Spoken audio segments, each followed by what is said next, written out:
শ্ৰদ্ধাঞ্জলি জ্ঞাপন কৰিছো আৰু বাকী বিশেষ দীঘলীয়া নকৰো এটা সংলাপ কওঁ ৰত্নাকৰৰ পৰা সংলাপ অলপ মিঠা অলপ মনে মনে থাকিলেহে শুনিবা মিঠাইটো চাগে টেষ্টিয়ে হ'ব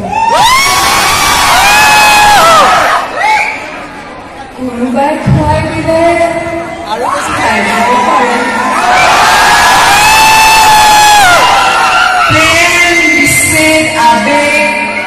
চকু পানী হাঁহি ৰাগ এই সকলোবোৰ থকা নৱৰস থকা এখন সুন্দৰ ছবি নিৰ্মাণ কৰিছে জেবি প্ৰডাকশ্যনে যতীন বৰাৰ সৌজন্যত তেখেতৰ পৰিচালনা প্ৰযোজনা অভিনয়